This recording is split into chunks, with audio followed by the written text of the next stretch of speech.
आज इस वीडियो में हम बात करेंगे भारत में संप्रदायवाद के विषय में। आखिर ये संप्रदायवाद, जिसको सांप्रदायिकता भी कहा जाता है, ये क्या चीज है और भारत में किस तरह से इसका उदय हुआ और किस तरह से इसने भारत को प्रभावित किया, ये सारा कुछ हम इस वीडियो में जानेंगे। सबसे पहले हम लोग बात करते हैं कि आखिर ये जो सांप्रदायिकता या फिर जो सांप्रदायवाद है, ये क्या चीज है, मतलब ये होता क्या चीज है, इसको हम लोग समझने की कोशिश करेंगे। सांप्रदायिकता, इसके अर्थ को समझ लेते हैं, उसके बाद जो है आगे बढ़ेंगे। सांप्रदायिकता, इसको सांप्रदायवाद भी कहा जाता है। तो देखिएगा, सांप्रदायिकता अगर सरल शब्दों में मैं बोलूं तो जो सांप्रदायिकता है, सांप्रदायिकता या फिर संप्रदायवाद, तो इसमें क्या होता है कि कोई संप्रदाय विशेष, मान लो कोई धर्म है, कोई वर्ग है, कोई संप्रदाय है, तो वो जो है अपने हितों को राष्ट्र हित से भी ऊपर समझता हो। मतलब कि किसी संप्रदाय विशेष द्वारा अपने हितों को राष्ट्र के हितों से भी अधिक महत्व दिया जाना ही सांप्रदायिकता कहलाता है। इसको हम एक अर्थ के रूप में देखते हैं, मतलब कि जो किताबी परिभाषा या फिर किताबों में जो अर्थ दिया हुआ होता है उसके हिसाब से अगर हम लोग देखें तो सांप्रदायिकता का अर्थ किसी वर्ग अथवा धर्म अथवा भाषा के आधार पर किसी समूह विशेष के हितों पर बल दिया जाए, उन हितों को राष्ट्रीय हितों से भी अधिक प्राथमिकता दी जाए तथा उस समूह में पृथकता की भावना उत्पन्न की जाए या उसको प्रोत्साहन दिया जाए। तो देखिए क्या बोल रहा है कि किसी धर्म, किसी संप्रदाय या फिर किसी वर्ग या फिर किसी भाषा के आधार पर किसी समूह विशेष के हितों को अधिक महत्व दिया जाए, उसको जो है उसके हितों को राष्ट्र के हितों से भी अधिक महत्व दिया जाए, और साथ ही साथ उसमें जो है पृथकता की भावना को भी उत्पन्न किया जाए। पृथकता की भावना से क्या तात्पर्य है? अपने देश से अलग होने की भावना को उसमें उत्पन्न किया जाए। हाँ, उसके बाद ये बोल रहा है या फिर उसमें पृथकता की भावना जो है अपने आप उदय होता चला जाए। जैसे कि हम लोग अभी आधुनिक भारत का इतिहास पढ़ रहे हैं। पिछले वाले वीडियो में हम लोगों ने संविधान सभा का गठन, अंतरिम सरकार का गठन देखा, और उसमें मैंने बताया था कि किस तरह से मुस्लिम लीग जब उसको भारत से पृथक अलग मुस्लिम राष्ट्र की मांग को पूरी नहीं की जा रही थी, तो उसने क्या किया भाई, संविधान सभा का विरोध करना शुरू किया, कैबिनेट मिशन का विरोध करना शुरू किया, अंतरिम सरकार में शामिल नहीं हो रहा था, उसने जो है सीधी कार्यवाही दिवस मनाया जिसके तहत काफी दंगे वगैरह करवाए। तो ये क्या थी? पृथकता की भावना। तो किसी संप्रदाय, किसी धर्म में अपने हितों को अधिक महत्व दिया जाना राष्ट्र के हितों से, साथ ही साथ उनमें पृथकता की भावना भी हो, तो उसको हम लोग क्या बोलेंगे? सांप्रदायिकता अथवा संप्रदायवाद। अब यहां पर एक चीज समझिएगा, ये जो किसी धर्म, किसी वर्ग, किसी समूह, किसी संप्रदाय की मैं यहां बात कर रहा हूं, तो यह जरूरी नहीं है कि वो धर्म, वो वर्ग या वो विशेष समूह वो कोई अल्पसंख्यक वर्ग ही हो, ऐसा जरूरी नहीं है। वो बहुसंख्यक वर्ग भी हो सकता है। देखिए, जो बहुसंख्यक वर्ग है, जैसे कि हमारे भारत में हिंदू बहुसंख्यक हैं, तो अगर मान लो कि जो हिंदू हैं, काफी सारे हिंदू संगठन है जो कि हिंदू राष्ट्र की बात करते हैं, उसमें जो है दूसरे धर्म के लिए उतना स्थान नहीं होता है। तो जो बहुसंख्यक वर्ग है वो भी अपने धर्म, अपने वर्ग के हितों को राष्ट्र के हितों से अधिक समझ सकता है, लेकिन उसमें जो है पृथकता की भावना नहीं होगी। वो जो है अल्पसंख्यकों के हितों को उतना महत्व नहीं देगा, राष्ट्र के हितों को भी उतना महत्व नहीं देगा, अपने समूह के हितों को महत्व देगा। मतलब कि जहां पर भी अपने वर्ग, अपने धर्म, अपने समूह, अपने जाति के हितों को राष्ट्र हित से भी अधिक महत्व दिया जाए, वही क्या है? सांप्रदायिकता या फिर संप्रदायवाद। ये जो है सांप्रदायिकता, इसको आप लोगों ने समझा होगा। अब हम लोग सीधे आते हैं कि भारत में सांप्रदायिकता के उदय के पीछे क्या कारण थे। मतलब देखो, हमारे भारत में पहले क्या है, ब्राह्मण धर्म था वैदिक काल, फिर धीरे धीरे हिंदू धर्म का उत्थान होता है। मतलब कि ब्राह्मण धर्म वही आगे चल करके हिंदू धर्म में परिवर्तित हो जाता है, वैदिक धर्म, ब्राह्मण धर्म, हिंदू धर्म।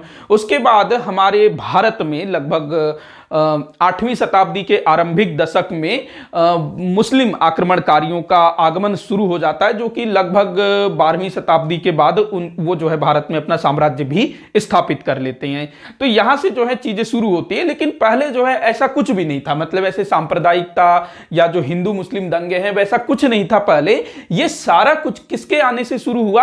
अंग्रेजों के आने के बाद ही शुरू हुआ। अंग्रेज जैसे ही भारत आए उसी समय शुरू हुआ ऐसा भी नहीं है। जब अंग्रेज यहां पर प्रॉपर सेट हो गए, यहां पर उन्होंने अपना शासन पूरा स्थापित कर लिया, उसके बाद धीरे धीरे जो है ये जो चीजें हैं ये उभरने लगी। तो सांप्रदायिकता मतलब भारत में सांप्रदायवाद अथवा सांप्रदायिकता के उदय के पीछे क्या क्या कारण थे उसको हम लोग जानने की कोशिश करते हैं। तो देखिएगा, पहला कारण है, पहला कारण आप लोग नोट डाउन करेंगे, सांप्रदायिकता के उदय के कारण। अंग्रेजों द्वारा प्रारंभ में मुसलमानों की उपेक्षा और बाद में समर्थन। तो क्या बोला मैंने? पहला सांप्रदायिकता के उदय के कारण का जो पहला है कि अंग्रेजों द्वारा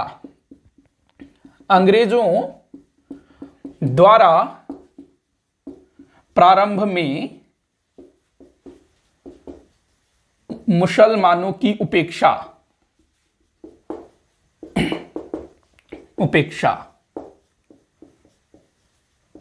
बाद में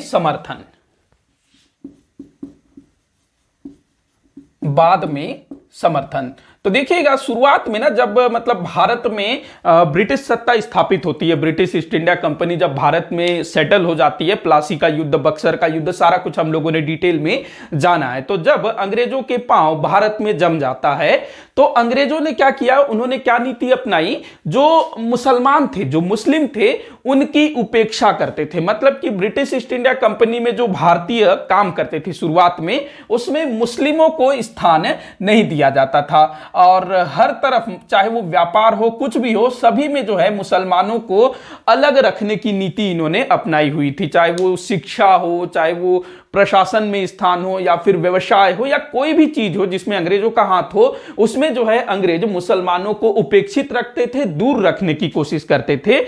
आखिर इसके पीछे कारण क्या था? मतलब कि अंग्रेजों ने प्रारंभ में मुसलमानों के प्रति उपेक्षा वाली नीति क्यों अपनाई? तो देखिएगा, यहां पर समझिएगा आप लोग। तो जो अंग्रेज हैं जब भारत में आते हैं, 1600 में इन्होंने ईस्ट इंडिया कंपनी बनाई, व्यापारी के रूप में आए, और जब इन्होंने भारत में सत्ता स्थापित की तो अंग्रेज भारत में किसके उत्तराधिकारी हुए? अंग्रेजों के पहले पूरे भारत में किसका शासन था? मुगलों का शासन था। मुगलों का जब पतन हो जाता है तो काफी सारे एरियाज में जो है मराठों का वर्चस्व कायम हो जाता है, लेकिन फिर भी जो मराठे हैं वो शीघ्र ही जो है उनकी जो शक्ति है वो समाप्त हो जाती है। मतलब वो थोड़े से कमजोर होना शुरू हो जाते हैं तीसरे पानीपत के युद्ध के बाद। तो जो अंग्रेज थे भारत में मुसलमानों के उत्तराधिकारी हुए, या फिर इसको हम लोग ये भी बोल सकते हैं कि जो अंग्रेज थे उन्होंने भारत में जो सत्ता प्राप्त की थी वो किससे प्राप्त की थी? मुसलमानों से। अरे भाई, प्लासी का युद्ध, बक्सर का युद्ध किन के बीच हुआ था? अंग्रेजों ने किन से लड़ाई लड़ी थी? प्लासी के युद्ध में सिराजुद्दौला से लड़ाई लड़ी। उसके बाद बक्सर का युद्ध, वहां पर तो भैया सीधे वो लोग मुगल बादशाह शाह आलम, अवध का नवाब था सुजाउद्दौला, बंगाल का नवाब कौन था? मीर कासिम। तो इन लोगों से लड़ाई की थी, सब मुसलमान थे। तो अंग्रेजों ने भारत में सत्ता किससे प्राप्त की थी? मुसलमानों से प्राप्त की थी।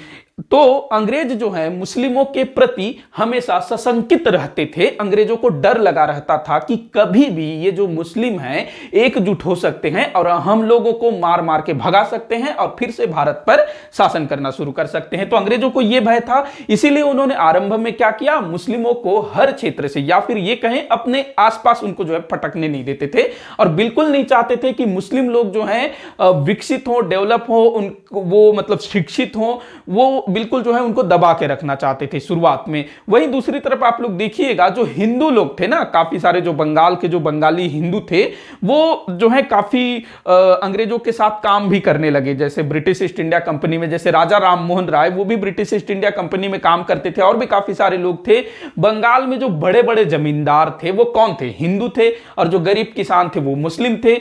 उसका कारण क्या था? अंग्रेजों की मुसलमानों के प्रति उपेक्षा वाली नीति आरंभ में। तो इसी कारण से जो मुस्लिम थे कहीं ना कहीं हिंदुओं की तुलना में शुरुआत में पिछड़ने लगे थे। मतलब हिंदू जो है थोड़ा सा डेवलप हो रहे थे, हालांकि हिंदुओं की भी स्थिति उतनी अच्छी नहीं थी, क्योंकि अंग्रेजों का जो कोड़ा था, अंग्रेजों का जो वो था ना, क्या कहते हैं, जो कोड़ा था वो सबको बराबर पड़ता था, लेकिन थोड़ा सा जो है हिंदुओं के प्रति अंग्रेजों का जो रवैया था थोड़ा ठीक ठाक था, और मुसलमानों के प्रति थोड़ा सा ये लोग जो है सशंकित भाव रखते थे कि कभी भी ये लोग जो है उठ खड़े होंगे और हमको लात मार के भगा देंगे। अब इसी बीच कुछ घटनाएं घटित होती है। 1857 की क्रांति, 1857 की जो क्रांति हुई थी, तो इस समय क्या हुआ था, जो भारतीय सैनिक थे, जो ब्रिटिश ईस्ट इंडिया कंपनी में जो भारतीय सैनिक थे, उन्होंने विद्रोह की शुरुआत की, और बाद में भारत के काफी सारे जो रियासत थे, राजा थे, वो भी जो है 1857 की क्रांति में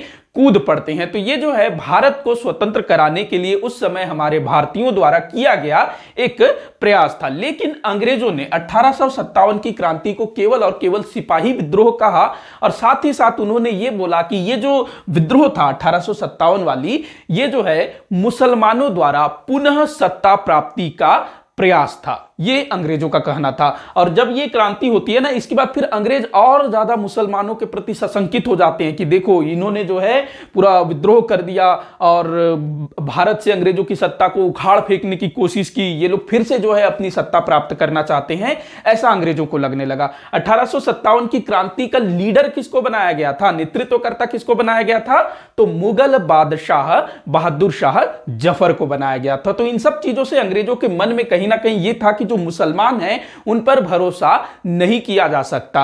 अब जो है इसी बीच एक वहाबी आंदोलन होता है। वहाबी आंदोलन हालांकि वो धार्मिक आंदोलन था, लेकिन उसका भी जो है प्रभाव पड़ा। तो इन सब चीजों के कारण जो मुसलमान थे, शुरुआत में उपेक्षित थे, वो उनको जो है ब्रिटिश ईस्ट इंडिया कंपनी हो या फिर बाद में जब 1857 के बाद ब्रिटिश क्राउन के हाथों में जब सत्ता गई, उसके बाद भी मुसलमानों को जो है किसी भी प्रकार का प्रशासन में स्थान नहीं दिया जाता था। शिक्षा के क्षेत्र में भी उनकी स्थिति काफी खराब थी, व्यापार हो, व्यवसाय हो, उसमें भी उनको जो है उतना स्थान नहीं दिया जाता था। अब जो है इसी बीच अच्छा, यहां आप देखिएगा जो मुस्लिम है, जो मुसलमान हैं, वो भी कहीं ना कहीं ये समझने लगे थे कि अगर यही हाल रहा अंग्रेजों की, अगर यही नीति रही, तो हम लोग जो है पिछड़ते चले जाएंगे और जो हिंदू लोग हैं वो हमसे आगे निकल जाएंगे, वो काफी डेवलप हो जाएंगे। ये जो है मुसलमानों के मन में भी आ रहा था। जाहिर सी बात है आएगी, क्योंकि भाई हर जगह उनको जो है ब्रिटिश सरकार उपेक्षित कर रही थी। अब इसी बीच जो है एक अंग्रेज लेखक था जिसका नाम था विलियम हंटर। विलियम हंटर, नाम याद रखेंगे, विलियम हंटर। यह है विलियम हंटर। तो इसने जो है 1871 में एक पुस्तक लिखी। पुस्तक का नाम था द इंडियन मुसलमान। द इंडियन मुसलमान। इस पुस्तक को लिखने के बाद, इसमें जो बातें इसने बोली थी, उसके बाद जो है अंग्रेजों का मुसलमानों के प्रति रवैया बदल जाता है। तो देखिएगा जो विलियम हंटर है, 1871 में इसकी पुस्तक आई द इंडियन मुसलमान, मतलब कि भारतीय मुसलमानों के ऊपर इसने रिसर्च किया होगा कि भाई इनकी स्थिति ऐसी क्यों है, ये लोग शिक्षा में पिछड़े हुए क्यों हैं, गरीबी में क्यों जा रहे हैं। तो इन सब चीजों के लिए जो है इसने रिसर्च वगैरह किया होगा और लिखा द इंडियन मुसलमान। तो इसमें जो है ये विलियम हंटर लिखता है कि अगर अंग्रेजों की मुसलमानों के प्रति यही उपेक्षा वाली नीति रही, तो एक दिन मुसलमान जो है हिंदुओं के साथ मिल जाएंगे, और ये दोनों अगर एक हो गए तो ब्रिटिश साम्राज्यवाद के लिए बहुत बड़ा खतरा बन सकते। ये जो है विलियम हंटर ने ऐसा मतलब एक आभास कराया। मतलब इनका कहना यह था कि अगर मुसलमानों के साथ सदैव ऐसे ही उपेक्षा वाली नीति अपनाई जाती रहेगी तो वो लोग जो है बिल्कुल हिंदुओं के ऊपर आश्रित हो जाएंगे, और हिंदू जो है किसी भी तरह से मुसलमानों को अपने पक्ष में ले लेंगे, अपने समर्थन में ले लेंगे, और दोनों जो है एक हो जाएंगे। और एक हो गए ये दोनों तो फिर ब्रिटिश साम्राज्यवाद की जड़ें हिला दी जाएगी और एक तरह से समाप्त वगैरह भी हो जाएगा। तो ऐसा इसने खतरा बताया। इसके बाद जो है अंग्रेजों को भी लगा कि भाई वास्तव में जो विलियम हंटर है ये सही कह रहा है। हम लोग जो है बिल्कुल जो मुसलमान हैं, जो कि अल्पसंख्यक हैं, हिंदू बहुसंख्यक हैं, हम लोग जो हैं हिंदुओं को थोड़ा सा ज्यादा महत्व दे रहे हैं, उनको सरकारी सेवाओं में स्थान दिया जा रहा है, शिक्षा की स्थिति भी उनकी थोड़ी ठीक ठाक है मुसलमानों की तुलना में। तो अंग्रेजों को अब ये भय लगने लगा कि जो हिंदू, जो कि इस समय तक थोड़े, हालांकि उतनी बड़ी संख्या में तो नहीं, लेकिन फिर भी हिंदू जो हैं थोड़ी ब्रिटिश सरकार की कुछ छोटे मोटे पदों तक, थोड़े से बड़े पदों तक भी पहुंच चुके थे। इस समय तक भारतीय जो हिंदू थे, बंगाली हिंदू, वो लोग भाई आईसीएस की परीक्षा भी पास कर चुके थे ना कुछ लोग। तो अब जो है अंग्रेजों को डर लगने लगा कि एक दिन जो है हिंदू काफी पावरफुल हो सकते हैं, बहुत ज्यादा जागृत हो सकते हैं, हमारे लिए खतरा बन सकते हैं। तो अब जो है हमको मुसलमानों के प्रति अपनी नीति को बदलनी होगी। अब हमको जो है मुसलमानों को उपेक्षित नहीं करना है, उनको अपना समर्थन देना है, उनको अपने तरफ करना है, ताकि कल हिंदुओं के विरुद्ध हम मुसलमानों को यूज कर सके। तो ये अंग्रेजों की देखो चाल है। जो भी चीज अंग्रेज करते थे ना, जो अच्छा भी करते थे, उसके पीछे भी कुछ ना कुछ कारण होता था। तो अंग्रेजों को अब हिंदुओं से भय लगने लगा। पहले वो लोग मुसलमानों से डरते थे कि भाई ये लोग अपना खोया हुआ सत्ता पाने के लिए फिर से जो है खड़े हो सकते हैं।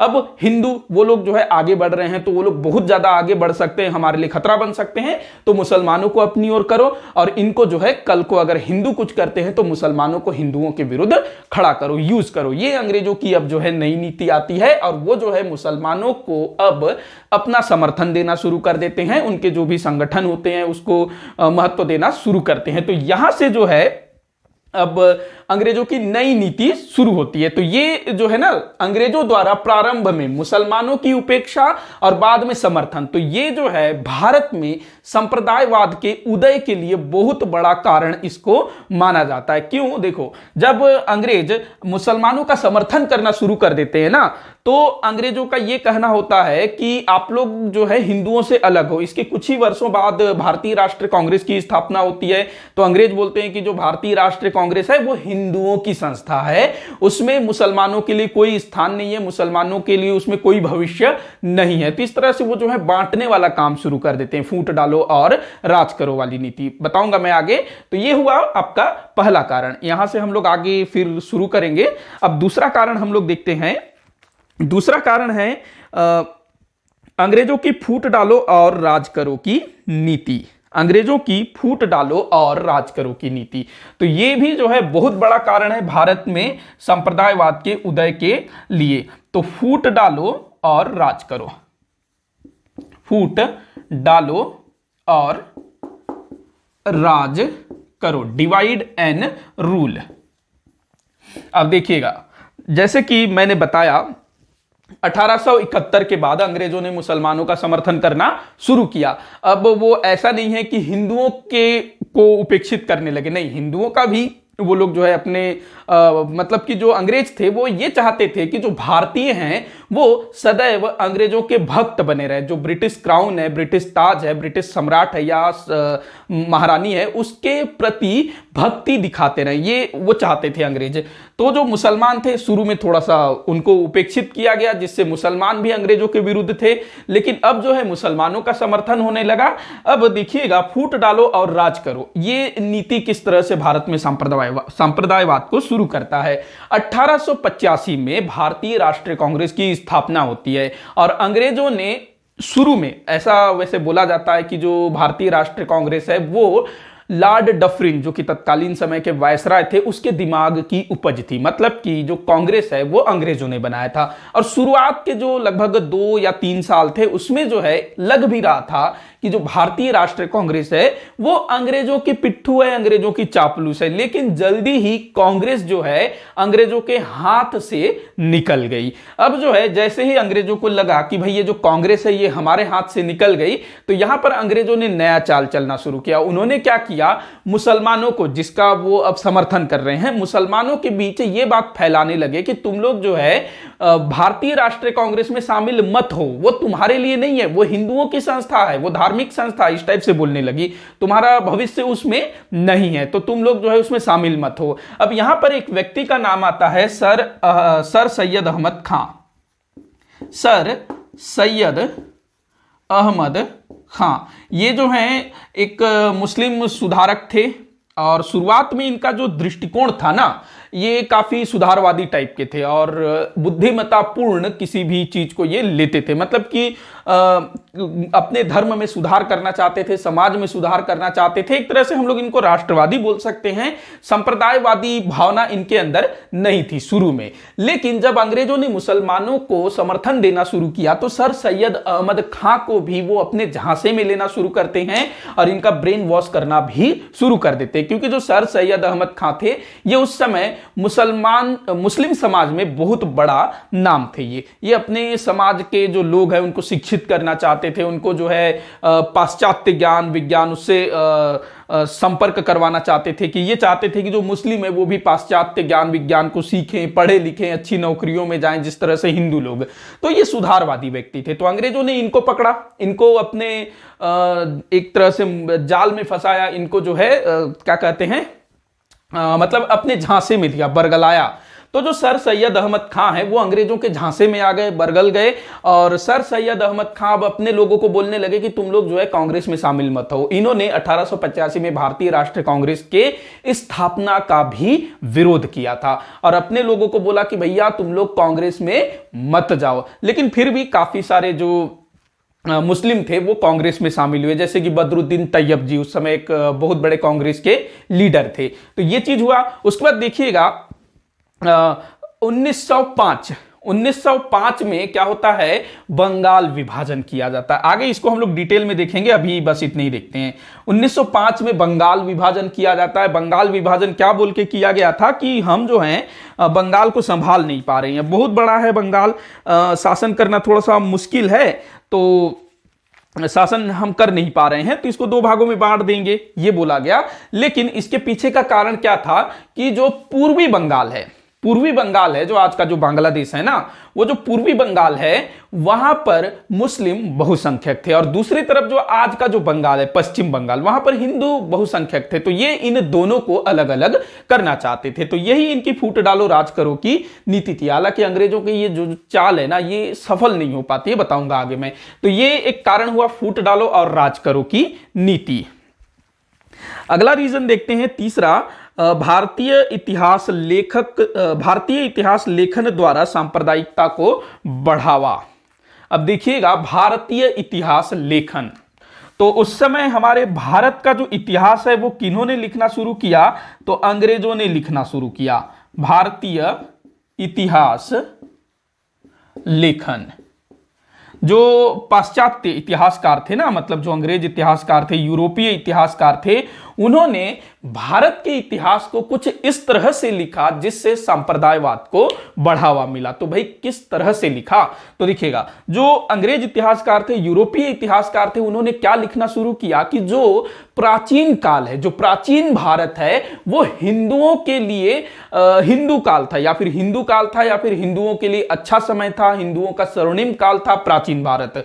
वहीं दूसरी तरफ इन्होंने लिखना शुरू किया कि जो मध्यकालीन भारत है उसमें मुसलमानों का बहुत ज्यादा डेवलपमेंट हुआ, वो मुस्लिम काल था। मतलब सीधा सीधा ये है कि जो यूरोपीय इतिहासकार थे उन्होंने प्राचीन भारत को हिंदुओं का काल बताया और मध्यकालीन भारत को मुस्लिमों का काल बताया। यहां पर इसका ये अर्थ निकलता था कि जो हिंदू हैं वो प्राचीन भारत में प्राचीन समय में अच्छे से रहते थे, कोई उनको डिस्टर्ब नहीं करता था, पूरे भारत में उनकी चलती थी। लेकिन जैसे ही मध्यकालीन भारत की शुरुआत होती है, भारत में मुसलमान आ जाते हैं, मुस्लिमों का आक्रमण होता है और जो हिंदू है वो कहीं ना कहीं दब जाते हैं, उनके धर्म को नुकसान होता है, वो लोग कहीं पर राज नहीं करते हैं, सारे भारत में मुसलमानों का राज होता है। कुछ इस तरह से इन्होंने लिखना शुरू किया। इसके अलावा मध्यकालीन भारत में जो मुस्लिम और हिंदू शासकों के बीच जो संघर्ष हुआ उसको इन इतिहासकारों ने धार्मिक संघर्ष बताया। देखो जैसे कि मोहम्मद गोरी ने आक्रमण किया या फिर कुछ भी हो, राजपूत और मुसलमानों का संघर्ष हो या किसी भी हिंदू मुस्लिम राजाओं के बीच जो संघर्ष हो, वो धार्मिक संघर्ष था क्या? नहीं,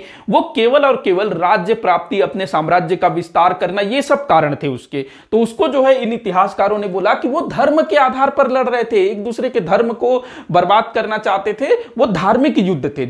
ये इन्होंने लिखना शुरू किया। और उसी समय ना कुछ भारतीय इतिहासकार, कुछ क्या बहुत सारे भारतीय इतिहासकारों ने इन यूरोपीय इतिहासकारों का अनुकरण करना शुरू किया और वैसे ही लिखने लगा। लेकिन आज जो है स्थितियां बदल रही है और सच्चाई जो है सामने आ रही है। तो ऐसा तो नहीं है ना कि जो भी उस समय लड़ाइयां हुई सब धर्म युद्ध थे, वो तो सत्ता संघर्ष था, सत्ता प्राप्ति के लिए वो युद्ध होते थे, राज्य प्राप्त करने के लिए, अपने साम्राज्य की सीमाओं को बढ़ाने के लिए युद्ध होते थे। और ये जो युद्ध है मुस्लिम और मुस्लिम राजा के बीच भी होते थे, हिंदू हिंदू राजा के बीच भी होते थे, मुस्लिम और हिंदू राजा के बीच होते थे। तो इसको ये लोग क्या बोल के बढ़ाने लगे कि ये जो है धर्म युद्ध थे, धर्म के लिए लड़ रहे थे। तो ये तीसरा कारण हुआ। इसके बाद देखिएगा चौथा कारण, पुनर्जागरण काल में हुए धार्मिक व सामाजिक सुधार आंदोलन। चौथा कारण, ये आखिरी कारण है। तो आखिरी कारण कि जो धार्मिक और सामाजिक आंदोलन हुए पुनर्जागरण काल में 19वीं शताब्दी में, माफी चाहूंगा। तो धार्मिक व सामाजिक सुधार आंदोलन 19वीं शताब्दी में ये शुरू हुए थे। ब्रह्म समाज, दुनिया भर के संगठन स्थापित हुए थे ना, ब्रह्म समाज, आर्य समाज, उसके बाद थियोसोफिकल सोसाइटी हो गया, मोहमंडन एंग्लो ओरिएंटल कॉलेज, ये सारा कुछ। तो ये जो धार्मिक और जो सामाजिक सुधार आंदोलन हुए, अच्छी बात है, अपने धर्म में व्याप्त कुरीतियों को दूर करने के लिए ये आंदोलन चलाए गए थे। लेकिन कुछ जो संगठन थे, जो काफी बड़े बड़े संगठन थे, वो केवल और केवल अपने धर्म, अपने समूह, अपने संप्रदाय के हितों को ही महत्व देते थे। दूसरे धर्म, दूसरे उनको जो है कोई उतना महत्व नहीं देते थे। जैसे कि देखो, अगर हम ब्रह्म समाज की बात करें तो भाई वो तो सभी धर्मों को समान मानते थे, वो ठीक ठाक था, सबको समान मानते थे। लेकिन उसके बाद जो है कई सारे जो धार्मिक सुधार आंदोलन हुए, जिसमें काफी सारे बड़े बड़े संगठन हैं, जैसे कि आर्य समाज की अगर मैं बात करूं, उन्होंने अच्छा काम किया है। लेकिन उनका जो शुद्धि आंदोलन वाला जो कार्यक्रम था ना, जिसके तहत उन्होंने जो हिंदू मुस्लिम बन गए थे उनको जो है वापस अपने धर्म में लेने के लिए शुद्धि आंदोलन चलाया। तो हालांकि ये ठीक है, लेकिन फिर भी इसमें जो है कहीं ना कहीं अपने धर्म को ज्यादा महत्व दिए जाने वाली भावना थी। इसके अलावा जो मुस्लिम समाज सुधारक थे, उनमें भी कुछ कुछ जो है ऐसी चीजें देखने को मिलती है। मतलब ऐसा नहीं है कि कोई एक धर्म ने ऐसा किया हो, दोनों तरफ से, हिंदुओं ने भी ऐसा किया, मुस्लिमों ने भी ऐसा किया, और जो दूसरे जो हमारे भारत में धर्म संप्रदाय हैं, उनमें भी जो धार्मिक सुधार आंदोलन हुए, उसमें भी जो है ये चीजें देखने को मिली। तो कहीं ना कहीं इस चीज ने भी संप्रदायवाद को जन्म दिया। जैसे कि उस टाइम पे ये बोला जाने लगा कि हम लोग जो है प्राचीन समय में अच्छे से रहते थे, हमारा जो धर्म, हमारी जो संस्कृति उस समय बढ़िया थी, लेकिन मुस्लिमों के आने के बाद सारा बेड़ा गर्क हो गया। ये चीजें थी। वही जो मुस्लिम थे वो लोग बोलते थे हम लोगों का जो मध्यकाल था वो बड़ा अच्छा था, स्वर्णिम काल था। लेकिन अब जो है अंग्रेज आ गए और अंग्रेज जो है हिंदुओं को ज्यादा महत्व दे रहे हैं, तो ये चीजें होने लगी। तो ये भी जो है भारत में संप्रदायवाद के उदय के पीछे कारण पैदा करती है। तो ऊपर वाले जो दो कारण थे ना, ये काफी महत्वपूर्ण है, ये दोनों काफी इंपॉर्टेंट है। इसके अलावा जो अंग्रेज थे भैया, उन्होंने जो है कोई कसर नहीं छोड़ा। वो चाहते थे कि जो भारतीय हैं कभी भी एकजुट न हो सके, क्योंकि उन्होंने देखा था 1857 में अंग्रेजों की हालत खराब होकर के रह गई थी। क्यों? क्योंकि वहां पर जो हिंदू और मुस्लिम है कंधे से कंधा मिला करके अंग्रेजों की बैंड बजा रहे थे। अब अंग्रेजों को डर लगा कि भाई आगे अगर कभी ऐसा हुआ, हिंदू मुसलमान दोनों एक हो गए, तो फिर बैंड बज जाएगी। जो विलियम हंटर साहब ने बोला 1871 में कि अगर ये लोग दोनों एक हो गए तो ब्रिटिश साम्राज्यवाद को समाप्त करके ही छोड़ेंगे। तो इन सब चीजों के लिए जो है अंग्रेज जो है अब सोचने लगे कि भाई दोनों को एक होने नहीं देना है, अलग अलग करना है, फूट डालो राज करो की नीति इन्होंने शुरू कर दी। और दोनों के बीच जो है खाइया, जो दोनों के बीच जो खाई है उसको और ज्यादा गहरी करना शुरू कर दिए। तो ये कारण थे। अब हम लोग बात करते हैं भारत में संप्रदायवाद के विकास, मतलब भारत में संप्रदायवाद का विकास किस तरह से हुआ, मतलब कुछ घटनाएं किस तरह से ये आगे बढ़ा, क्या क्या हुआ, वो चीजें हम लोग देखते हैं। 1871 से ही शुरू करूंगा मैं फिर से, जब ये विलियम हंटर साहब ने बोला कि अगर अंग्रेज इसी तरह से मुसलमानों को उपेक्षित करते रहेंगे तो एक दिन वो लोग हिंदुओं के साथ मिल जाएंगे और ब्रिटिश सरकार की जड़ों को हिला करके रख देंगे। तो उसके बाद ही जो है अंग्रेजों को समझ में आया कि हमको जो है मुस्लिम, जो कि अल्पसंख्यक हैं, उनको अपने पक्ष में करना है, जो कि हमारे लिए भविष्य में कभी ना कभी काम आएंगे, और आए भी और नहीं भी आए, ये बोल सकते हैं हम। तो देखिएगा 1871 अभी जो बताया मैंने, अब जो है अंग्रेज जो है मुसलमानों का समर्थन कर रहे हैं। अब इसके बाद जो है 1885 में एक तरह से अंग्रेजों की तरफ से ही क्या स्थापित हो जाता है? भारतीय राष्ट्रीय कांग्रेस। इससे पहले भारत में ऐसी कोई राष्ट्रीय स्तर की संस्था नहीं थी। तो भारतीय राष्ट्रीय कांग्रेस ही भारत की पहली ऐसी राष्ट्रीय संस्था थी जो एक व्यापक संस्था थी। और भारत के जितने भी उस समय बड़े बड़े लीडर थे जो राष्ट्रवादी थे, वो सब जो है कांग्रेस में मिलते हैं। और इसमें जो है ऐसा नहीं था कि कोई धर्म विशेष के लोग ही इसमें शामिल हो सकते थे। सभी धर्म के लोगों के लिए कांग्रेस के द्वार खुले थे। हिंदू हो, मुस्लिम हो, सिख हो, ईसाई हो, पारसी हो, बौद्ध हो, जैन हो, सब इसमें जो है सम्मिलित हो सकते थे। दादा भाई नौरोजी पारसी थे ना, बदरुद्दीन तैयब जी मुस्लिम थे, विलियम वेडरबर्न, ये सब भी जो है इसमें शामिल थे। तो कांग्रेस की स्थापना होती है। शुरू में जो है लग रहा था कि कांग्रेस अंग्रेजों की हाथ की कठपुतली है, लेकिन जल्दी ही कांग्रेस जो है अंग्रेजों के चंगुल से बाहर निकल जाती है। और अब जो है सर सैयद अहमद खां, इनका नाम याद रखना। तो सर सैयद अहमद खां को अंग्रेज जो है अपने पाले में कर लेते हैं, अपनी तरफ कर लेते हैं। और इनको जो है बरगला करके इनके द्वारा मुसलमानों में यह प्रचार प्रसार किया जाता है कि कांग्रेस जो है मुस्लिमों के लिए नहीं है, ये केवल और केवल हिंदुओं की संस्था है। अब देखो, इस चीज को और बढ़ाने के लिए, या फिर मैं बोलूं कांग्रेस का विरोध करने के लिए एक संगठन स्थापित किया जाता है अंग्रेजों के द्वारा। मतलब अंग्रेजों के माध्यम से मुसलमान उसको स्थापित करते हैं। तो इस संस्था का नाम था यूनाइटेड पैट्रियोटिक एसोसिएशन। 1888 में इसकी स्थापना हुई थी। यूनाइटेड, इंपॉर्टेंट है, इसको मैंने पहले भी वैसे बताया हुआ है जब हम भारतीय राष्ट्रीय कांग्रेस के बारे में पढ़ रहे थे। यूनाइटेड पैट्रियोटिक होगा कि याटिक होगा, एसोसिएशन। अब ये जो संस्था है क्यों स्थापित की गई थी? तो कांग्रेस का विरोध करने के लिए, जो मुसलमान कांग्रेस में शामिल हो रहे थे उनको रोकने के लिए कि भाई वो तुम्हारे लिए नहीं है, तुम्हारे लिए ये है, इसमें तुम शामिल हो जाओ। अब जो है ये जो संस्था है बन तो गई, लेकिन ये ज्यादा लंबा चल नहीं पाता है, कुछ ही साल ये चलता है। और जो सर सैयद अहमद खां है वही एक तरह से इसके लीडर थे, करता धरता थे, क्योंकि वही जो है इस समय मुसलमानों में एक बड़े लीडर थे। अब जो है सर सैयद अहमद खां यह प्रचार प्रसार करने लगे कि अब जो है जब अंग्रेज भारत से चले जाएंगे, जो सर सैयद अहमद खां है उनको अंग्रेजों ने ही एक तरह से बहलाया फुसलाया होगा। तो सर सैयद अहमद खां अब मुसलमानों में यह प्रचार प्रसार करना शुरू कर देते हैं कि जब कभी भी भारत से अंग्रेज चले जाएंगे और अंग्रेज जो है भारतीयों को सत्ता सौंप देंगे, तो यहां पर शासन कौन करेगा? मतलब सत्ता किसको सौंपा जाएगा? हिंदुओं को सौंपा जाएगा, और हिंदू जो है मुसलमानों के ऊपर शासन करेंगे। ये चीज जो है वो प्रचार प्रसार करना शुरू कर दिया। तो कहीं ना कहीं ये जो है, जो हिंदू मुस्लिम है, दोनों के बीच कहीं ना कहीं दूरियां बढ़ने लगी होगी। जो आम जो हिंदू था, आम जो मुस्लिम था, वो एक दूसरे को थोड़ा सा सशंकित भाव में देखने लगा होगा कि मुस्लिम के मन में ये रहा होगा कि भाई कल के दिन अगर अंग्रेज चले जाते हैं तो ये हिंदू जो है हमारे ऊपर शासन करेगा।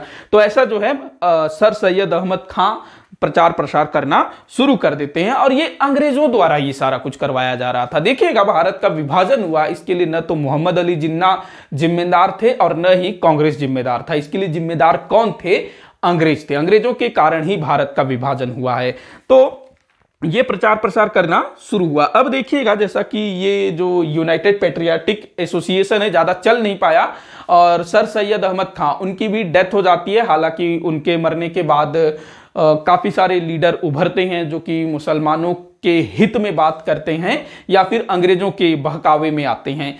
अब बंगाल विभाजन 1905, इसका जो हेड टॉपिक होगा ना, ये जो हम लोग देख रहे हैं, भारत में सांप्रदायवाद का विकास, मतलब कि भारत में सांप्रदायवाद किस तरह से विकसित हुआ उसको हम लोग देख रहे हैं। तो ये 1871 से आप लोग शुरुआत मानिएगा, 1871। तो 1905 में बंग भंग होता है। क्या होता है? बंगाल विभाजन, जिसको बंग भंग भी बोला जाता है। पीछे मैंने बताया था कि अंग्रेजों ने बोला कि भैया ये जो बंगाल है, उस समय पूरा बंगाल, बांग्लादेश, बिहार, झारखंड, उड़ीसा, असम, ये सब जो है एक बंगाल हुआ करता था। अंग्रेजों ने बोला कि भैया हमको इतना बड़ा जो क्षेत्र है हम लोग संभाल नहीं पा रहे हैं, तो प्रशासनिक सुविधा के लिए हम लोग जो है बंगाल का विभाजन कर रहे हैं। लेकिन असल कारण क्या था?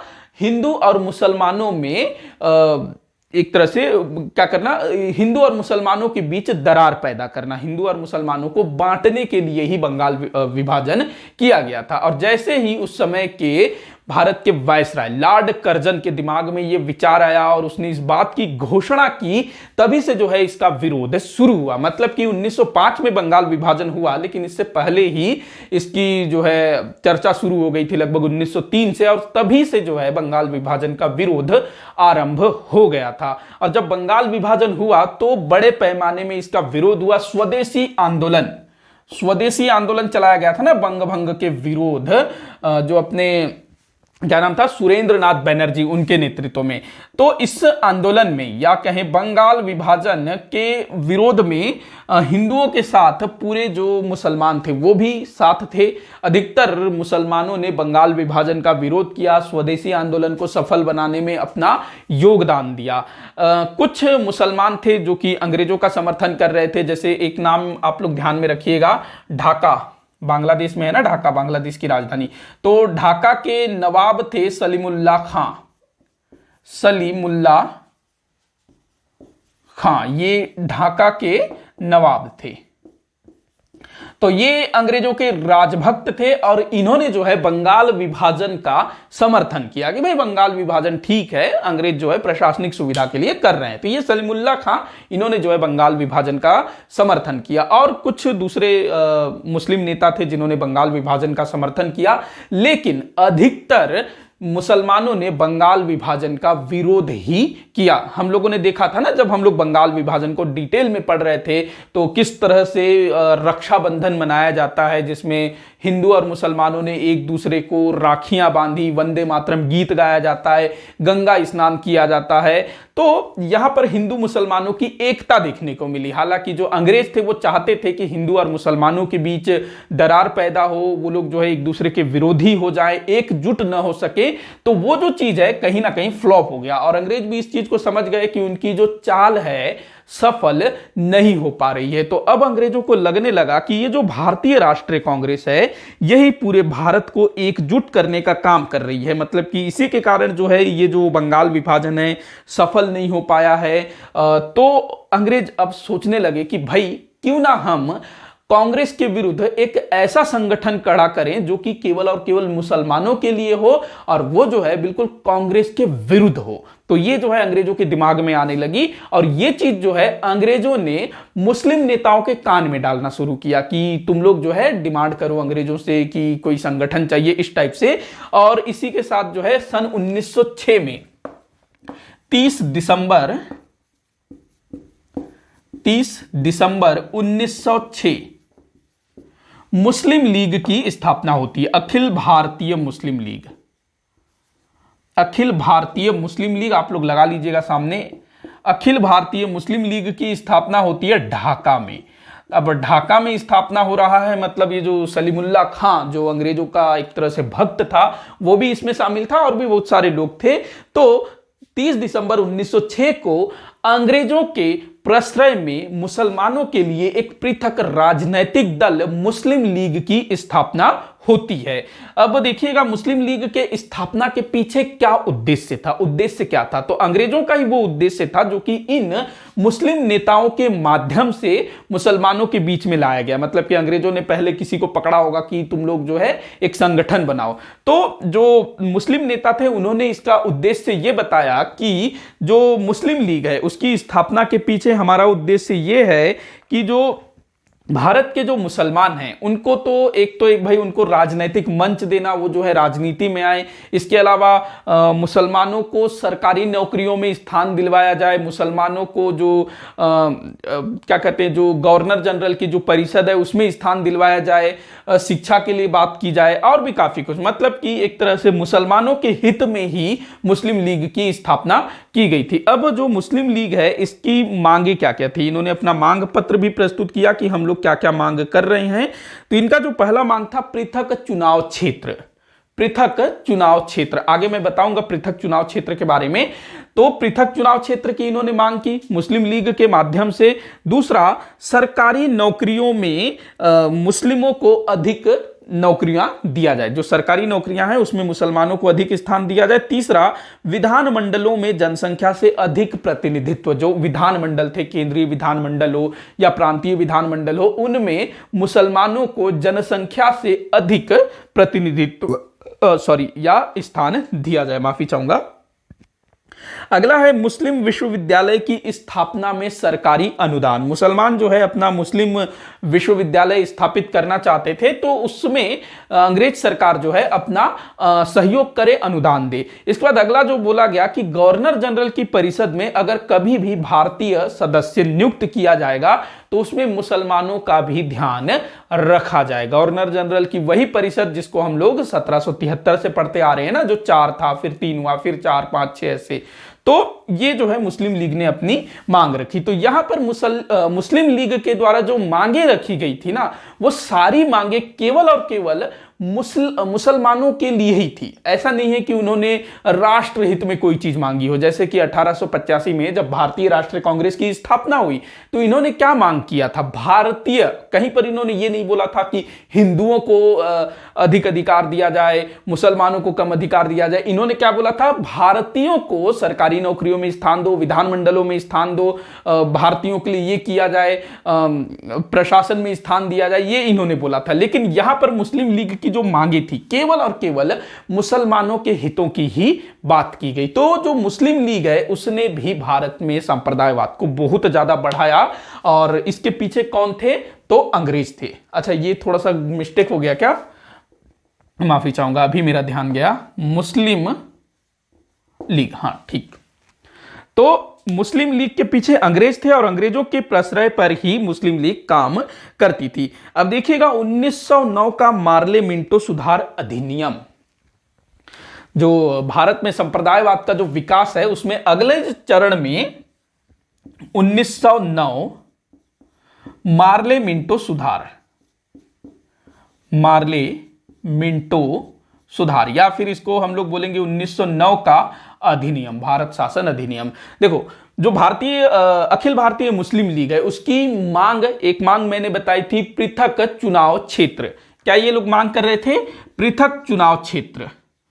तो इस मार्ले मिंटो सुधार के तहत मुसलमानों को पृथक चुनाव क्षेत्र दे दिया जाता है। अब ये पृथक चुनाव क्षेत्र क्या बला है? वैसे मैंने इस पर डिटेल में वीडियो बना रखा है कि पृथक चुनाव क्षेत्र होता क्या है। 1909 का जो अधिनियम है उसमें मैंने इसको अच्छे से समझाया है। तो देखिएगा, पृथक चुनाव क्षेत्र में क्या होगा कि कोई भी चुनाव क्षेत्र है, जैसे आज जैसे विधानसभा का चुनाव होता है, सांसद का चुनाव होता है, तो चुनाव क्षेत्रों में बांटा जाता है ना, अलग अलग चुनाव क्षेत्र होते हैं, और एक चुनाव क्षेत्र से केवल एक प्रतिनिधि ही जीतता है। वहां बहुत सारे प्रतिनिधि चुनाव लड़ने के लिए खड़े होते हैं, जिनमें से कोई एक प्रतिनिधि चुनाव जीतता है और सांसद या विधायक बनता है। और उसी प्रतिनिधि को, मतलब कि जितने प्रतिनिधि खड़े होंगे वो किसी भी धर्म, किसी भी जाति के हो सकते हैं। हालांकि कुछ में आरक्षण होता है जनसंख्या के आधार पर, लेकिन अगर आरक्षण वाला भी खड़ा होता है तो उसी को जो है सभी लोग वोट देंगे। मतलब कि हिंदू, मुस्लिम, सिख, ईसाई सभी जो है अपने पसंद के हिसाब से किसी को भी वोट दे सकते हैं।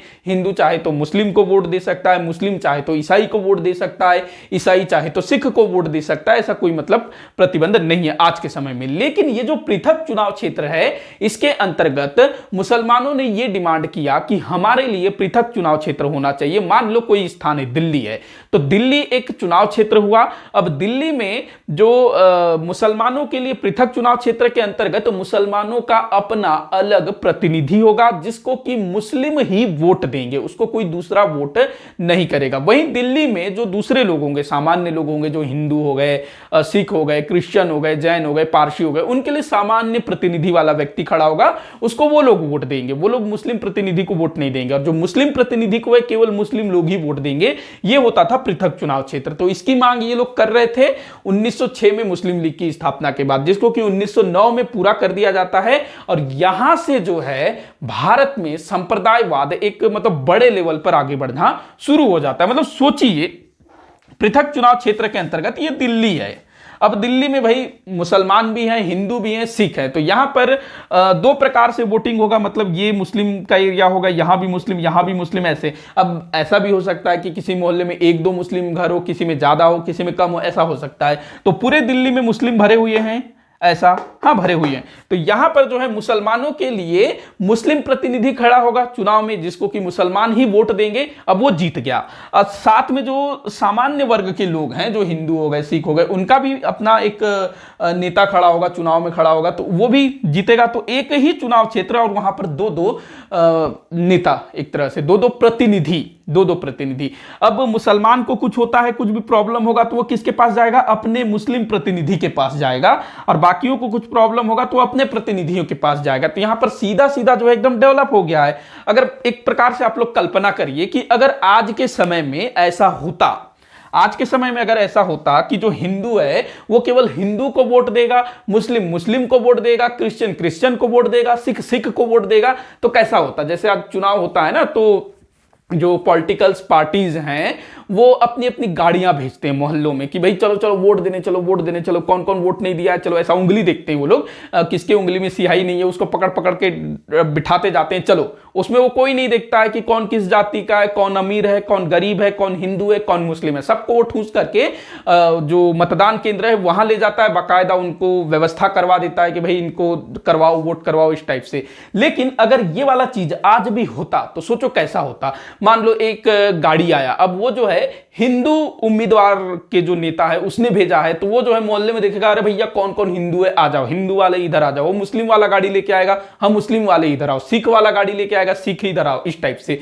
तो बड़ा अटपटा टाइप का, बिल्कुल सब बटे हुए होते। कुछ भी प्रॉब्लम होता तो भाई ये हमारा नेता नहीं है, हमारा नेता तो वो है, हमने उसको वोट दिया है। मुस्लिम बोलता है ये हमारा नेता है, मुसलमान वाला, तो बिल्कुल बटा हुआ। तो यही जो है अंग्रेजों की फूट डालो राज करो की नीति, जिसको कि उन्होंने शुरू किया कि ऐसा होना चाहिए, और मुसलमान उसको मांगने लगे और अंग्रेजों ने उसको बहुत जल्दी पूरा भी कर दिया। आगे चल करके ना सिखों को भी पृथक चुनाव क्षेत्र दिया जाता है, पृथक प्रतिनिधित्व वाला अधिकार दे दिया जाता है। बाद में हिंदू धर्म में ही जो दलित वर्ग था उनको भी हिंदुओं से अलग करने के लिए पृथक प्रतिनिधित्व का अधिकार देने की बात हुई थी। उसको हम लोगों ने डिटेल में देखा है, 1932 में हुआ था ना, भीमराव अंबेडकर, वो सारा कुछ, तो उसको भी आप लोग देखिएगा। तो अंग्रेज ना हर तरफ बांटने की कोशिश में थे कि कोई जो है एकजुट ना हो सके। तो यहां पर जो है हिंदू और मुसलमानों को लगभग बांटने की शुरुआत हो गई।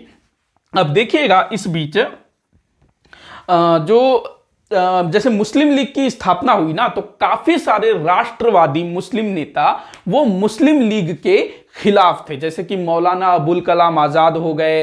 इसके अलावा खुद मोहम्मद अली जिन्ना, जो आगे चल करके पाकिस्तान के बिल्कुल निर्माता बने ना, पाकिस्तान के निर्माता, तो मौलाना अबुल कलाम आजाद जो कि भारतीय राष्ट्रीय कांग्रेस के नेता थे, उसके बाद क्या नाम, मोहम्मद अली जिन्ना, तो ये सब जो हैं मुस्लिम लीग के खिलाफ थे। मुस्लिम लीग ऐसा मतलब किसी संगठन स्थापित नहीं होना चाहिए धर्म के आधार पर। जो जिन्ना साहब थे ना, वो कांग्रेस के नेता थे, बहुत अच्छे नेता थे, वो हिंदू मुस्लिम एकता की बात करते थे। जो जिन्ना हैं वो हिंदू मुस्लिम एकता की बात करते थे, और भारत के किसी बड़े लीडर ने जिन्ना को हिंदू मुस्लिम एकता का कुछ कहा है, हिंदू मुस्लिम एकता का पक्षधर ऐसा कुछ कहा है। शायद ये सरोजनी नायडू या फिर किसी ने कहा है, एक बार आप लोग कंफर्म करके मुझे बताइएगा। तो जिन्ना जो है शुरू में हिंदू मुस्लिम एकता के पक्षधर थे, तो उन्होंने भी जो है मुस्लिम लीग का विरोध किया, पृथक चुनाव क्षेत्रों का भी उन्होंने विरोध किया, और साथ ही साथ बहुत से मुसलमानों ने इस चीज का विरोध किया। तो यहां पर फिर से अंग्रेजों की जो चाल है वो थोड़ा सा मतलब फ्लॉप होता हुआ नजर आ रहा था। इसी बीच जो है प्रथम विश्व युद्ध शुरू हो जाता है 1914 में। और प्रथम विश्व युद्ध में क्या होता है, तुर्की का जो सुल्तान है वो अंग्रेजों के विरुद्ध लड़ रहा था, जर्मनी इटली के साथ मिलकर के अंग्रेजों के विरुद्ध लड़ रहा था तुर्की का सुल्तान। अब जो तुर्की का सुल्तान था वो मुस्लिम संसार का खलीफा होता था, बड़ा मतलब उसको सब मान सम्मान देते थे दूसरे देश के मुसलमान भी। तो अब जो है मुसलमान जिनको कि अंग्रेज अपना समर्थन दे रहे हैं अभी तक, तो मुसलमान जो हैं चूंकि तुर्की अंग्रेजों के विरुद्ध है, तो अब जो है चूंकि जो तुर्की का सुल्तान है वो मुस्लिमों का खलीफा है, तो भारतीय मुसलमान जो हैं अंग्रेजों के विरुद्ध होना शुरू हो जाते हैं। और साथ ही साथ इधर भारतीय मुसलमान वो मुस्लिम लीग और उसकी नीतियों का विरोध कर रहे हैं।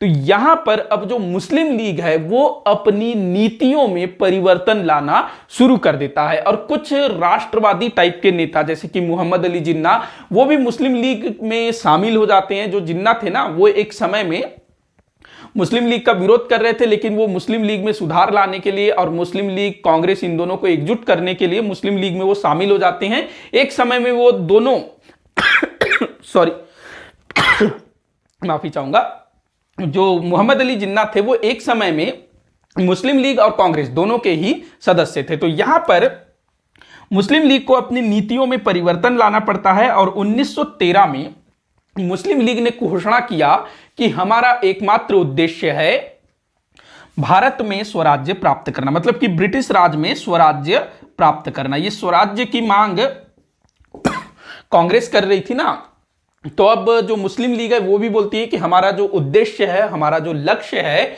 स्वराज्य प्राप्त करना 1913 में। इसके पीछे कारण क्या थे? दो कारण अभी मैंने बताया, एक तो एक प्रथम विश्व युद्ध तुर्की वाला मामला, दूसरा भारतीय मुसलमानों द्वारा मुस्लिम लीग और उसकी नीतियों का विरोध किया जाना। अब माफी चाहूंगा, बार बार थोड़ा सा खांसी आ रहा है, ठीक है, गले में खराश। 1916 लखनऊ में कांग्रेस का अधिवेशन होता है।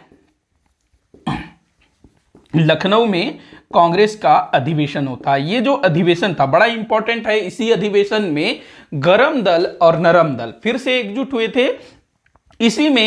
इसी में जो है लखनऊ अधिवेशन में ही मोहम्मद अली जिन्ना और बाल गंगाधर तिलक के प्रयासों से कांग्रेस और मुस्लिम लीग इनमें भी समझौता होता है। दोनों जो हैं एक साथ मिल करके काम करने के लिए तैयार हो जाते हैं और जो मुस्लिम लीग की नीतियां हैं वो अब कांग्रेस की नीतियों से काफी कुछ मिलती जुलती देखने को मिलती है। मतलब उसने बोला कि भैया हम लोग स्वराज्य प्राप्त करेंगे, जबकि इससे पहले तक जो मुस्लिम लीग थी ना वो केवल और केवल मुसलमानों के हितों की बात करती थी कि हमको हमारे लिए ये चाहिए, हमारे लिए वो चाहिए। अब जो है जब लगा मुस्लिम लीग को कि हम लोग थोड़ा सा मतलब हमारी जो छवि है वो थोड़ी धूमिल हो रही है, तो वो जो है स्वराज्य टाइप की बातें करने लगी। अब लखनऊ में कांग्रेस और मुस्लिम लीग दोनों एक हो जाते हैं, एक साथ काम करने के लिए तैयार हो जाते हैं। अब यहां पर ना भारतीय राष्ट्रीय कांग्रेस ने एक गलती की, जिसको माना जाता है कि इसके कारण भी भारत में जो सांप्रदायवाद है, अलगाववाद है, जो बाद में पाकिस्तान बनता है, उसके लिए उत्तरदायी ठहराया जाता है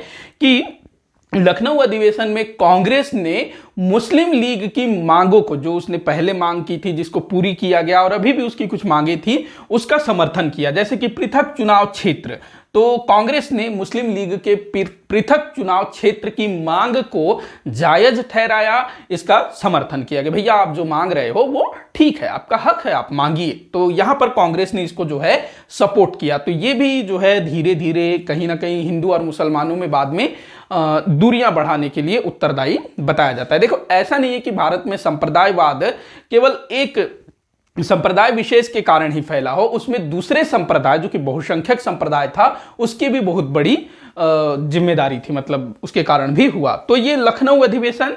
अब इसके बाद जो है कुछ समय तक भारतीय राष्ट्रीय कांग्रेस और अखिल भारतीय मुस्लिम लीग दोनों जो है साथ साथ मिल करके काम करते हैं। 1916 के बाद देखिएगा क्या क्या होता है, काफी सारी घटनाएं घटित हुई थी ना। 1919 में जालियांवाला बाग हत्याकांड, रौलट एक्ट, इन सब चीजों का हिंदू और मुसलमान, जो मुस्लिम लीग और कांग्रेस दोनों ने जो है मिल करके एकजुट होकर के इन सब चीजों का विरोध किया। इसके बाद जो है खिलाफत आंदोलन शुरू होता है, गांधी जी ने उसको फिर असहयोग आंदोलन से भी जोड़ दिया। तो इस समय भी जो है हिंदू मुसलमानों के बीच थोड़ी एकता देखने को मिली, लेकिन इसी समय जो है कुछ घटनाएं घटित हो जाती है जिसका कि अंग्रेज फिर से फायदा उठाते हैं। मतलब अंग्रेज जो है फिर से मतलब सोचने लगे कि भाई हमारा जो चाल है वो फ्लॉप होता हुआ नजर आ रहा है, लेकिन अंग्रेजों को जो है फिर से मौका मिल जाता है। होता क्या है, 1921 में मोपला विद्रोह होता है।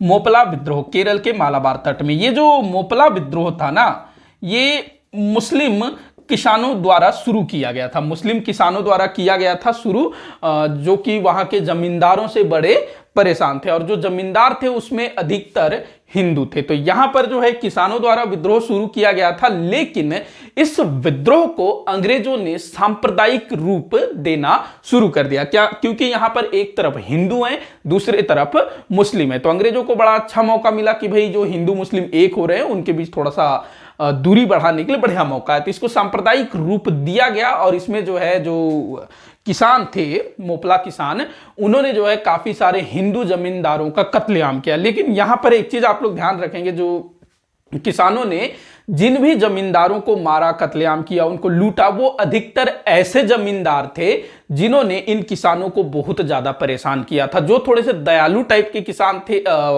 जमींदार थे, जो अच्छे जमींदार थे, जो किसानों का भला चाहते थे, वैसे जमींदारों को कुछ नहीं किया गया। जो थोड़े से परेशान करते थे उनको ही मारा गया, उनका ही कत्लेआम किया गया। तो इसको भी जो है अंग्रेजों ने क्या किया, सांप्रदायिक रंग चढ़ा दिया। इसके बाद देखिएगा 1922 में महात्मा गांधी जी ने क्या किया, असहयोग आंदोलन को वापस ले लिया। चौरी चौरा की घटना के कारण अब जो है जैसे ही असहयोग आंदोलन वापस लिया, पूरे देश भर में गांधी जी की आलोचना शुरू हो गई।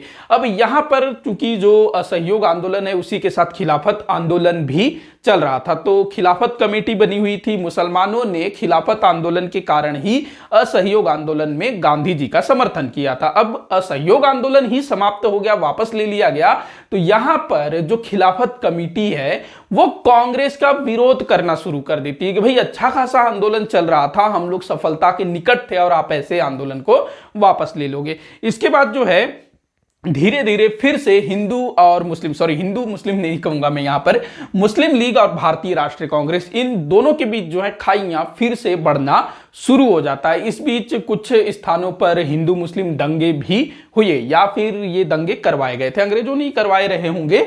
अब देखिएगा इसी बीच जो है कुछ छोटी मोटी घटनाएं घटित होती है, कुछ अच्छी चीजें भी होती है, कुछ बुरी चीजें भी होती है।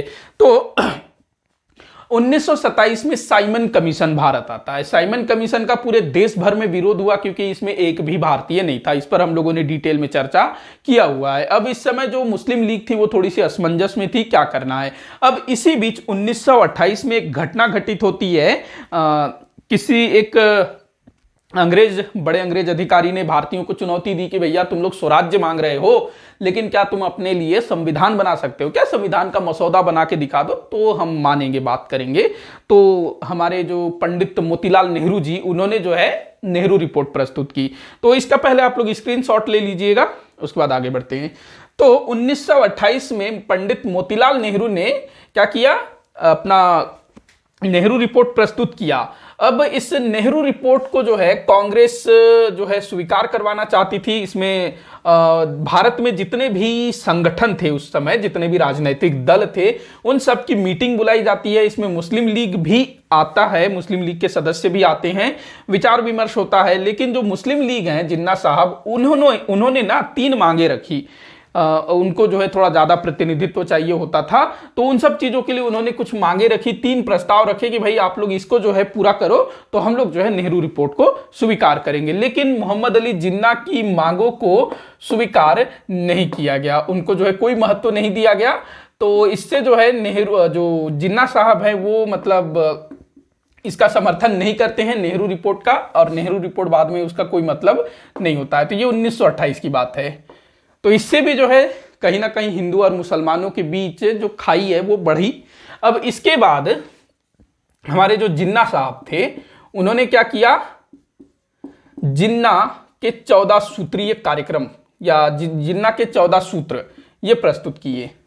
जिन्ना को मैं साहब बोल रहा हूं तो कोई बुरा मत मानिएगा, अच्छे इंसान थे शुरुआत में, लेकिन अंग्रेजों ने इनके दिमाग को मतलब पूरी तरह से हिला दिया, अपने वश में कर लिया। जो भी हुआ अंग्रेजों के कारण ही हुआ, किसी को क्या दोष देंगे। तो जिन्ना के 14 सूत्र है, खाली सूत्र लिखा हूं मैं, जिन्ना के 14 सूत्र, ये भी 1928 में आया। तो इसमें जितने भी 14 पॉइंट थे उसमें केवल और केवल मुसलमानों के हितों की ही बात कही गई थी। देखो मुस्लिम लीग ना, उसने भारत को स्वतंत्रता दिलाने के लिए, भारत में स्वराज्य की स्थापना के लिए कोई भी आंदोलन शुरू नहीं किया। उसके जितने भी आंदोलन होते थे, जितने भी कार्यक्रम होते थे, वो अपने समाज, अपने धर्म, अपने संप्रदाय के हितों के लिए ही होता था। ये पूरी तरह से जो है धार्मिक संगठन था, या फिर कहे धार्मिक राजनैतिक संगठन। तो जिन्ना के 14 सूत्रों में भी केवल और केवल मुसलमानों के हितों की ही बात कही गई थी। तो ये भी जो है कहीं ना कहीं मुसलमानों को आकर्षित किया होगा कि भाई मुस्लिम लीग ठीक बोलती है, कांग्रेस की तरफ नहीं जाना है, वो सही नहीं है, हिंदू वाली पार्टी है, हमारे लिए मुस्लिम लीग है, इस टाइप से कहीं ना कहीं लोग जो है क्या करें कैसे करें, ये वाली बात में आ गए होंगे। जो सामान्य जो नागरिक होता है ना, जिसको राजनीति से कोई लेना देना नहीं है, वैसे लोगों को भी कहीं ना कहीं लगने लगा कि भाई जब अंग्रेज चले जाएंगे तो हिंदुओं का शासन होगा, हमारा क्या होगा। तो लोगों को जो है, मतलब भारत को जो है, ऐसे अंग्रेज जो है धीरे धीरे बांटना शुरू कर देते हैं। तो अब ये वाली बात हुई। इसके बाद देखिएगा सविनय अवज्ञा आंदोलन शुरू होता है और इसी बीच गोल मेज सम्मेलन का आयोजन किया जाता है इंग्लैंड में। गोल मेज सम्मेलन, राउंड टेबल कॉन्फ्रेंस। 3 गोल मेज सम्मेलन हुए थे, 1930, 31 और 32। 3 गोलमेज सम्मेलन हुए थे, तीनों ही असफल रहे थे। तो इन तीनों गोलमेज सम्मेलनों में मुस्लिम लीग के प्रतिनिधियों ने भाग लिया और जो भारतीय राष्ट्रीय कांग्रेस थी उसने केवल और केवल दूसरे वाले अधिवेशन में भाग लिया, मतलब दूसरे वाले गोलमेज सम्मेलन में।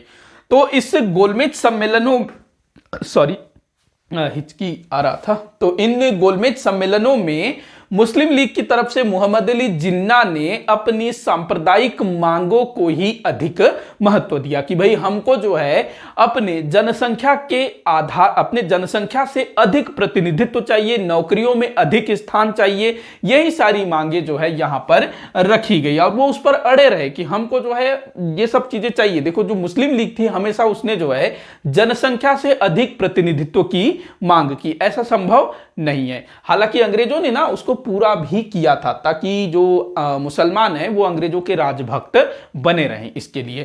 तो ये गोलमेज सम्मेलन ध्यान रखेंगे। इसके बाद देखिएगा गोलमेज सम्मेलन के बाद ही कम्युनल अवार्ड आता है। कम्युनल अवार्ड, इसको सांप्रदायिक पुरस्कार भी बोला जा सकता है, कम्युनल अवार्ड। ये 1932 की बात है। तो इसके तहत क्या हुआ कि जो वही पृथक चुनाव क्षेत्र वाला, तो इसमें मुसलमानों को जो है काफी सारे स्थान दिए जाते हैं। इसके अलावा जो दलित वर्ग हैं भारत में, जो हिंदुओं में जो दलित वर्ग हैं, उनको भी पृथक प्रतिनिधित्व देने की बात कही जाती है, जिसको लेकर के फिर भीमराव अंबेडकर और महात्मा गांधी जी के बीच समझौता होता है ना, पूना समझौता, तो वो चीजें हैं। तो ये जो कम्युनल अवार्ड है ये भी कहीं ना कहीं ये चीज मतलब भारतीयों को, हिंदू मुसलमानों को बांटने का काम किया। अब इसी बीच जो है भारत में काफी सारी चीजें होती है, जैसे कि महात्मा गांधी जी वो अपना दलित उद्धार कार्यक्रम में लग जाते हैं। 1935 में भारत सरकार अधिनियम आता है, 1935 वाला। इसके बाद 1935 के भारत सरकार अधिनियम के अनुसार 1937 में प्रांतीय चुनाव कराए जाते हैं। अब ये जो प्रांतीय चुनाव थे ना, इसमें जो है भारत विभाजन की एक तरह से रूपरेखा तैयार कर दी। अभी तक जो है मुसलमान केवल क्या मांग रहे थे कि भैया हमको जो है अपने जनसंख्या से अधिक प्रतिनिधित्व चाहिए, नौकरियों में अधिक स्थान चाहिए, जो मुस्लिम बाहुल्य क्षेत्र हैं वहां पर हमारी सरकार हो, कुछ इस टाइप की मांगे थी उनकी। अभी तक वो जो है मुस्लिम लीग पृथक राष्ट्र हो, हमको जो है एक अलग देश चाहिए मुसलमानों के लिए, ऐसी बात कभी भी अभी तक मुसलमानों ने, मुस्लिम लीग ने नहीं की थी। हालांकि मुसलमानों ने की थी। देखो अब जो है इसको बात करते हैं, उसके बाद मैं बताता हूं। तो प्रांतीय चुनावों में क्या होता है, जो भारतीय राष्ट्रीय कांग्रेस है उसको बड़ी अच्छी सफलता मिलती है। 8 प्रांतों में भारतीय राष्ट्रीय कांग्रेस की सरकार बनती है। टोटल 11 प्रांत थे, 8 में जो है कांग्रेस की सरकार बनी। मुस्लिम लीग, उसका जो परफॉर्मेंस था, मुस्लिम लीग का जो यहां पर जो भी स्थान मिला 1937 के चुनाव में, उतना अच्छा नहीं था। मुस्लिम लीग जो है किसी भी प्रांत में बहुमत प्राप्त नहीं कर सकी थी। ये जो है मुस्लिम लीग के लिए बड़ा ही मतलब डराने वाला था। मुस्लिम लीग को एक तरह से बड़ा झटका लगा। वहीं अगर हम लोग देखें कुछ क्षेत्रीय पार्टियों को, जैसे कि बंगाल में कृषक प्रजा पार्टी, वो जो है ठीक ठाक स्थान ले आती है। इसके अलावा पंजाब में यूनियनिस्ट पार्टी, सिंध में भी सिंध की पार्टी, लोकल पार्टी, वो जो है वहां पर जीत जाती है। मतलब कि मुस्लिम लीग से उनका जो परफॉर्मेंस था वो ज्यादा अच्छा था। मुस्लिम लीग की स्थिति जो है बिल्कुल डावाडोल यहां दिखती है। मतलब मुस्लिम लीग को लगता है कि भाई कोई भी हमारा सपोर्ट नहीं कर रहा है। तो यहां पर जो है मुसलमानों को लगता है पहली बार कि हमको जो है कुछ अपनी नीतियों में परिवर्तन करना चाहिए और हमको जो है एक अलग पृथक राष्ट्र की मांग करनी चाहिए। ये वाली बात जो है अब आना शुरू हो जाती है। और 1940 में लाहौर में अधिवेशन होता है।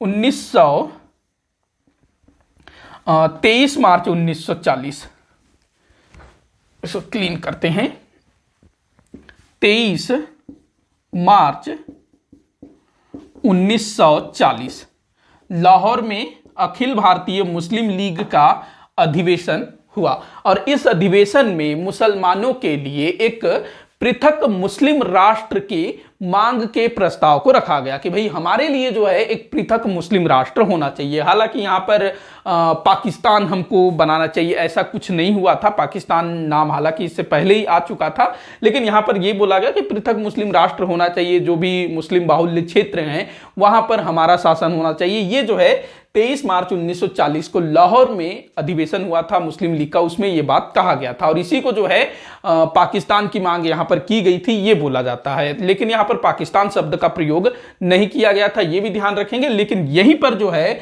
पृथक राष्ट्र अर्थात पाकिस्तान के मांग का प्रस्ताव जो है मुस्लिम लीग द्वारा रखा गया था। वैसे इससे पहले मतलब कि 1940 के पहले ही मुसलमानों द्वारा ये मतलब एक तरह से प्रोपोगेंडा हम लोग बोल सकते हैं, या फिर एक होता है ना किसी के दिमाग में कुछ आता है तो वो बोल देता है। तो कुछ ही साल पहले ना कुछ मुस्लिम छात्रों ने, जो कि इंग्लैंड में कैम्ब्रिज यूनिवर्सिटी में पढ़ते थे, एक थे चौधरी रहमत अली और एक कवि थे मोहम्मद इकबाल, जिन्होंने वो वाला गाना लिखा है सारे जहां से अच्छा हिंदुस्तां हमारा। तो पहला नाम चौधरी रहमत अली, लिखता हूं मैं नाम इंपॉर्टेंट है, चौधरी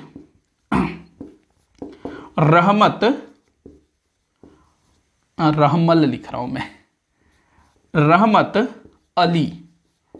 ये स्टूडेंट थे और इन्होंने मतलब बोला कि भाई मुसलमानों के लिए पाकिस्तान नाम का एक देश होना चाहिए, ऐसा इन्होंने बोला। तो जो पाकिस्तान जो नाम दिया गया, पाकिस्तान बड़ा पवित्र शब्द है, पाकिस्तान मतलब कि पवित्र स्थान ये मतलब होता है। तो पाकिस्तान नाम जो है देने वाले कौन थे, तो चौधरी रहमत अली। ये लगभग 1933 की बात है। ये जो विद्यार्थी थे, स्टूडेंट थे, तो इन्होंने एक मतलब ऐसा प्रस्ताव रखा कि ऐसा कुछ होना चाहिए, हमारे लिए अलग देश होना चाहिए जिसका नाम पाकिस्तान हो। तो चौधरी रहमत अली ने ये एक तरह से प्रस्ताव सुझाव ये दिया था। तो उस समय लोगों ने इनको बोला कि भैया ये ख्याली पुलाव है, ये बिल्कुल भी संभव नहीं है, ऐसा कुछ हो नहीं सकता, ये बेकार की बातें हैं, ऐसे सब चीजों को छोड़ो, भूल जाओ, कुछ ये हो ही नहीं सकता। ऐसा उस समय जो है मुस्लिम लीग तक के नेताओं ने भी इस चीज को जो है बिल्कुल हंसी में उड़ा दिया कि ये तुम लोग जो है जागते हुए सपना देख रहे हो। वहीं दूसरा नाम कवि मोहम्मद इकबाल,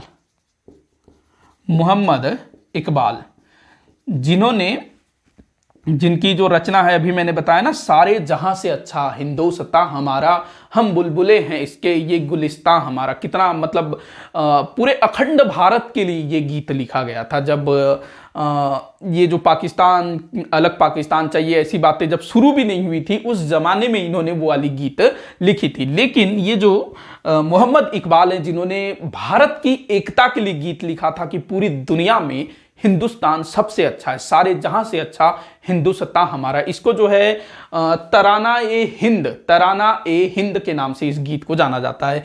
तो मोहम्मद इकबाल पहले वह व्यक्ति थे जिन्होंने भारत विभाजन की बात कही थी। मतलब कि जो हिंदू मुसलमान दोनों एक साथ नहीं रह सकते, मुसलमानों के लिए एक अलग देश होना चाहिए, जो कि चौधरी रहमत अली ने बोला पाकिस्तान होना चाहिए। तो इन्होंने बोला कि भाई भारत का विभाजन कर दो, बंटवारा कर दो और मुसलमानों को उनका देश दे दो, इस टाइप से। तो भारत विभाजन की बात करने वाले पहले व्यक्ति कवि मोहम्मद अली, और पाकिस्तान नाम किसने सुझाया था, तो चौधरी रहमत अली ने। अब जो है 1940 मार्च 1940 में लाहौर अधिवेशन में प्रस्ताव पारित हो गया कि हमको जो है अब पृथक प्रतिनिधित्व, मतलब जो ये लोग पहले जो मांग करते थे ना कि हमको जो है अपने जनसंख्या से अधिक प्रतिनिधित्व चाहिए, अपने को ये चाहिए, नौकरियों में ज्यादा स्थान चाहिए, उन सब चीजों को छोड़ करके मुस्लिम लीग ने अपना लक्ष्य क्या बना लिया कि अब हमको कुछ नहीं चाहिए, केवल और केवल हमको पृथक मुस्लिम राष्ट्र चाहिए। और इस चीज के लिए वो जो है एड़ी चोटी का जोर लगाना शुरू कर देते हैं। अगस्त प्रस्ताव आता है, उसमें पाकिस्तान की बात नहीं की गई, तो इसने उसको ठुकरा दिया। क्रिप्स मिशन प्रस्ताव आता है, उसमें भी पाकिस्तान की बात नहीं की गई थी, तो उसको भी जो है मुस्लिम लीग ने ठुकरा दिया। और इस बीच ये अपने इस मांग को मनवाने के लिए भी काफी प्रयास करती है।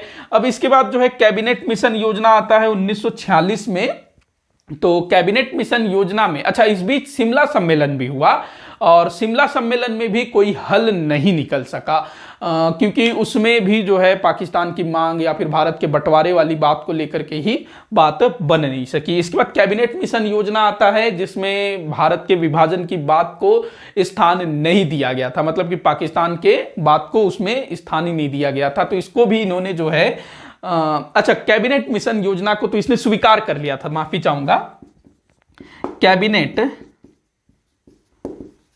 मिशन योजना।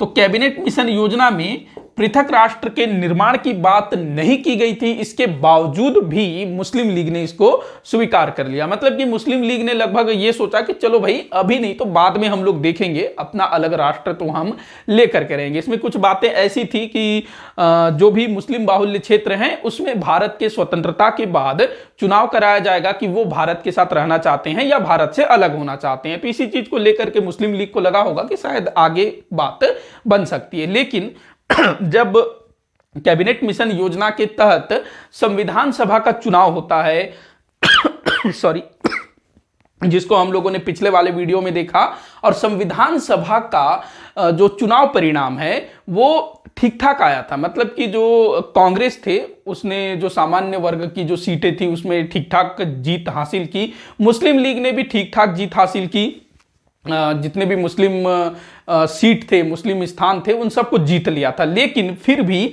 संविधान सभा में मुसलमानों की जो स्थिति थी वो काफी कम थी, लगभग 24%। पूरे संविधान सभा में मुस्लिम लीग को कितना स्थान मिला था, मुस्लिम लीग ने पूरे मुसलमानों को कितना स्थान मिला था, तो 24%। तो यहां पर जो है मोहम्मद अली जिन्ना वो बिल्कुल बौखला जाते हैं कि भाई अगर हम लोग संविधान सभा में भाग लेते हैं और कुछ भी संविधान में कोई कानून बनाना है, कोई प्रावधान उसमें जोड़ना है जो कि मुसलमानों के हित में हो, तो उसको हम लोग कभी भी स्थान नहीं दे सकते, क्योंकि यहां पर बहुमत किसके पास है, कांग्रेस के पास है। और कांग्रेस जो है बहुमत के आधार पर किसी भी कानून को, किसी भी प्रावधान को संविधान में स्थान दिलवा सकता है बहुमत के आधार पर। लेकिन जो मुसलमान हैं उनके पास तो बहुमत नहीं है, वो मात्र 24% है। तो संविधान सभा में अगर वो लोग भाग लेते हैं तो उनके हितों की अवहेलना होगी और उनका जो सपना है पाकिस्तान के निर्माण का वो कभी भी पूरा नहीं हो सकता। तो यहां पर जो मोहम्मद अली जिन्ना है जो उस समय मुस्लिम लीग के कर्ता धर्ता थे, तो उन्होंने जो है कैबिनेट मिशन योजना को अस्वीकृत कर दिया। पहले स्वीकारा था लेकिन अब जो है अस्वीकृत कर दिया। संविधान सभा का भी विरोध करना शुरू कर दिया कि हम लोग संविधान सभा में भाग नहीं लेंगे। कैबिनेट मिशन योजना के तहत संविधान सभा के चुनाव हुए थे ना, तो संविधान सभा का विरोध शुरू कर दिया। अब इसके बाद क्या होता है, अंतरिम सरकार का गठन होता है, उसका भी मुस्लिम लीग ने विरोध किया और 16 अगस्त 1946 को सीधी कार्यवाही दिवस मनाया गया, जिसमें भारत में विशेष करके बंगाल में काफी सारे दंगे हुए, बंबई में भी हुए, पंजाब में भी हुए। काफी सारे जो हिंदू थे, सिख थे, इसमें मारे गए मुसलमानों के द्वारा। हालांकि मुसलमान भी बड़ी संख्या में हताहत हुए थे।